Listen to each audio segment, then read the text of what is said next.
What's going on, YouTube? Before I get into this video, man, y'all make sure y'all go like, comment, share this video, and subscribe to my channel if you already haven't. But this next comedy I'm about to get into, man, next Friday. Now, this is the follow-up behind the first Friday.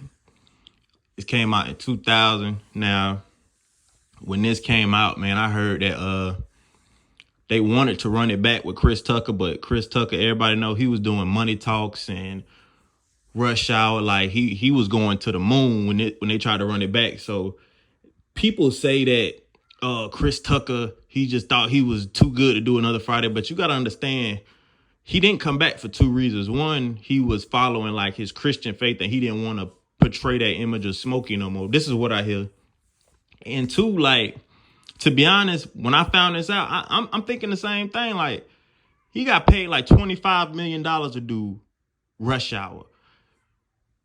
I think Ice Cube was only gonna give him $1 million to be Smokey again the next Friday. Like, I feel like you're moving backwards by doing that. Like, I'm not finna go do no movie for $25 million and then go back to Friday for $1 million. Like, nah, and he was like the highest paid actor in Hollywood at the time. So you can't fault that man for not wanting to run it back. Like, just being honest. But after Craig then beat Debo up, he got to get away from his environment basically because Debo was supposed to be getting out of jail or broke out of jail. So he got to go across town and live with his cousin.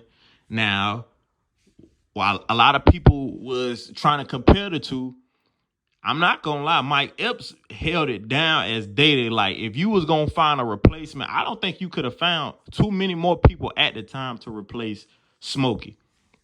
Now, when I was a kid and I was watching Next Friday, I was like, man, this is going to be whack. Like, y'all got this dude playing, because I didn't know that much about Mike Epps at the time. He didn't have the reputation that he has now as a comedian. So when I was watching it, I was like, this finna be lame. Man, this man had me hollering, laughing the whole. Matter of fact, when he first come onto the screen and he walk out the house with that little do-rag on his head and he just cheesing, he like, Daddy, Craig's here. Like, I was like, oh, this finna be good. But he definitely held it down. I'm not going to say that he did better than Chris Tucker. I'm not going to say that because I feel like both of them, they both did what they were supposed to do as being like the side character towards Craig. I feel like when it comes to this, it's to each his own.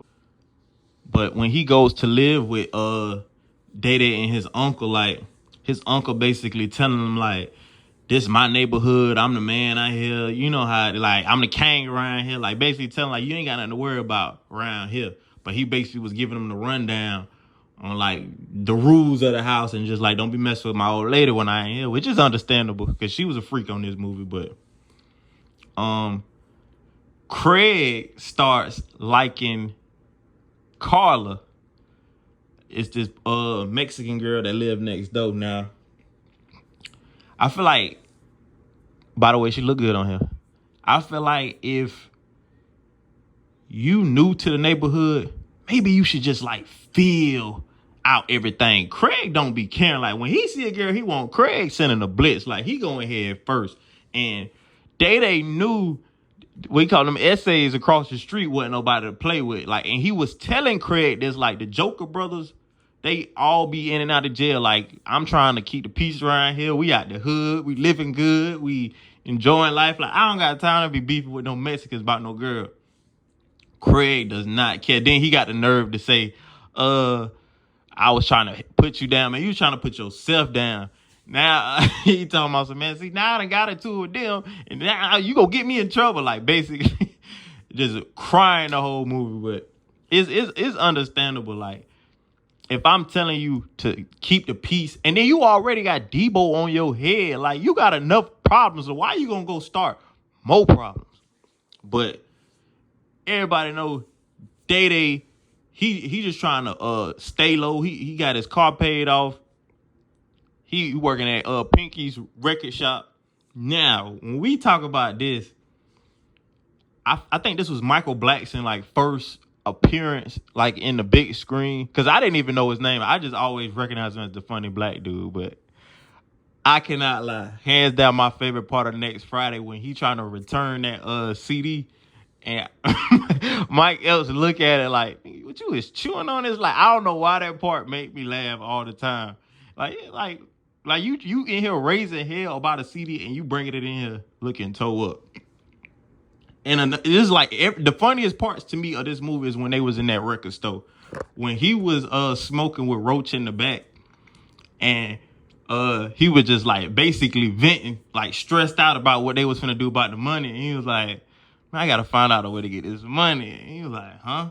I said, I gotta find a way how to get like Mike Epps. I ain't gonna lie, it ain't like Smokey just outdid him. Mike Epps was super funny in this. Like, it's actually up for debate who was funnier out of Craig and Dady. I'm being completely honest. I know a lot of people might be like, bro, you tripping, like Smokey killed him. I don't think it was by no landslide. I honestly don't.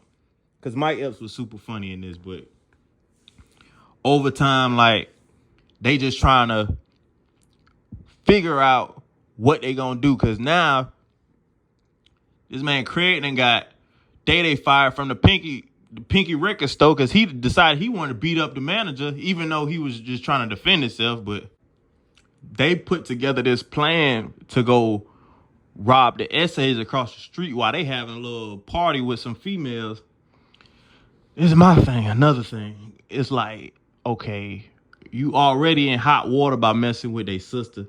Now y'all finna go try to rob them. Like, they just had like some nuts about themselves from this movie, but they end up going inside and they trying to distract the dog, the dog Chico, with food and stuff. But it was actually a smart plan. It was just too risky. I wouldn't have did it. Like, I'm not finna mess. Mexicans don't play. I'm not finna mess with them. But they going in there. Craig still trying to be super macho. Like, I came over here because I wanted to show you that I ain't scared of your brothers. Boy, stop. I'd have been scared of them niggas. Like, Mexicans will lay you down and they gonna think about it. But they end up catching Day and Roach, and they end up tying them up, basically looking for Craig. But closer to the end of the movie, man, everything just break down in the backyard. Like, Uncle Elroy and Pops, they come save Roach and Day. Then Debo done beat the Mexican up. He take his gun. Then Chico come bite on Debo. Like, it was just a whole wild ending to the end of this movie. But then the police come, arrest everybody, and Craig gets away with the money and everything ends smoothly. But I'm not gonna lie, out of all the Fridays, I'm being completely honest, I do feel like this was the least funniest because you going up against Friday and Friday After Next. I feel like Next Friday was just like the coasting point of the Friday series. Like, it was introducing you to a whole bunch of new characters, but it is funny. I'm not taking away from how funny this movie was, but I'm talking about out of all three of them, this was the least funniest, but this is still a hit, and it's still quoted to this day. But Next Friday, I'm gone.